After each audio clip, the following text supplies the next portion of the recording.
championing of this legislation. Today we're here to support Virginia's law named Virginia Roberts Giuffre, whose courage helped expose one of the most far-reaching sex trafficking networks in modern history. Virginia's story is not just about one man, it's about a system of wealth, power, and protection that allowed abuse to continue for years while survivors were silenced, disbelieved, or legally shut down. Virginia spoke the truth, and she paid the price for it. She did so knowing that accountability might never come, not because the abuse didn't happen, but because the law said it was too late. That is why eliminating the statute of limitations for civil claims by adult survivors of sex trafficking is so critical. Trafficking is not a single moment of harm. It is a prolonged, coercive, and deeply traumatizing experience. Survivors often cannot name what happened to them as abuse until years later. They may be threatened, manipulated, financially dependent, or psychologically trapped. Many are children when the abuse begins. Others are groomed into believing they consented when in reality, consent was impossible. The statute of limitations does not account for this reality. Instead, it functions as a legal shield for abusers and the institutions that enabled them. It cuts off accountability before survivors ever had the meaningful chance to come forward. Virginia's law recognizes a simple truth. Healing does not follow a legal deadline. Eliminating the statute of limitations does not guarantee survivors will sue. It simply gives them the choice. It restores agency, and it sends a clear message that time does not erase responsibility. Jeffrey Epstein did not operate alone. He relied on enablers, the men who were the buyers, the exploiters, and the abusers. Many of those individuals and institutions have never been held accountable, not because the facts are unknown, but because the courthouse doors have been closed. When civil claims are barred by time, accountability disappears. Virginia's law changes that. It tells survivors you were not too late, you were harmed, and the law will no longer be used to protect those who harmed you. And it tells the public that justice does not disappear simply because an arbitrary amount of time has passed. Justice is not about convenience, it's about courage. Passing Virginia's law is not about reopening the past, it's about finally confronting it. And we owe survivors, all of the survivors here today, and the thousands around the world, nothing less.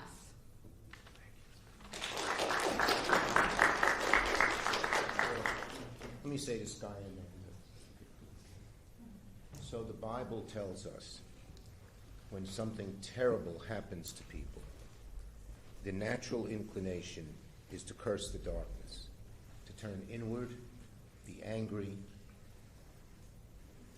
But the Bible also tells us it's like angelic to light a candle, to create light, to prevent what happened to your loved one from it happening to anyone else. You are lighting a candle. We thank you.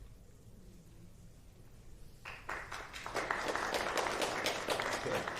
We'll take questions on this subject. Yes. Thank you very much. Mark Stone from Sky News in the United Kingdom. Thank you for inviting us here. That was a very powerful news conference. I have a question for you, Mr. Roberts, if that's right, and also for you, Senator Schumer. Mr. Roberts, the photograph of the then Prince Andrew with his arm around your sister has become, certainly in the UK, a defining part of this scandal. Clearly, he is one person who hasn't answered questions here. What is your message to Andrew Batten-Windsor today, please? I think he should show up in front of our Congress and answer questions. I think that he has a lot of questions he needs to answer, and he has been exploited through these files to have inconsistencies in his own messaging. So I want today to be about Virginia's law, to not allowing this to happen again, but to Prince Andrew, former Prince Andrew Batten-Windsor, to be specific, he needs to show up. He needs to show up, and he needs to answer questions in front of our Congress. Thank you, sir. And Senator Schumer, what was your message to... He ought to... Same thing as what Sky said. He ought to show up and show up now. Yes. that current officials, including Howard Lutnick, the Commerce Secretary, should resign given their proven ties and connections to Epstein? I think we are far behind the UK when it comes to social justice. I think that I think that we are starting to see a form of social justice here, and this is exactly why Virginia's law is so important, because legislatively it says that they can no longer hide, and that's where we're going to focus, the change that we can create. Yes. Mr. Leader, I'm wondering when you plan to go down to the Department of Justice to view some of the files and what you plan to look for when you go down. Look, the whole file should be released completely. We got them to agree to let people come down. We have to make an appointment, and a number of my colleagues and I are considering doing that very soon. What are you going to look for when you do? Everything. What's not disclosed, period. Yes. Can you outline how this legislation builds on the bill that President Biden signed a few years ago? Were there shortcomings that this tries to fix? And you also mentioned new avenues for legal action. Kick off into the... Yeah, the bottom line is we want this to be, our law has no loopholes. We don't want any loopholes in this law, because the lawyers for those who did such terrible things will exploit them. That's number one. And number two, we're going to pursue every legal avenue we can. Okay. Thank you, Effie. Do you want to? Yeah. Last answer for Teresa. Yeah, and I think it's really important to recognize that we need to provide protections and the avenue to the courtroom for everybody, whether you were a minor or an adult when you were abused. And we do need to go and see those files. I will be going, I believe, tomorrow morning. But the idea that we have to make an appointment and that they're scrutinizing and that they have failed to disclose under the Epstein Transparency Act half of the files. And when they've done so heavily redacted, protecting the predators and exposing their survivors. So we need to call out those actions by the Department of Justice at all times. We are not going to rest till all the files are released, period. Whatever means we have to pursue. Is that right? Yes, that's right. Thank you, everybody.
Yes.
I'm sorry, I am on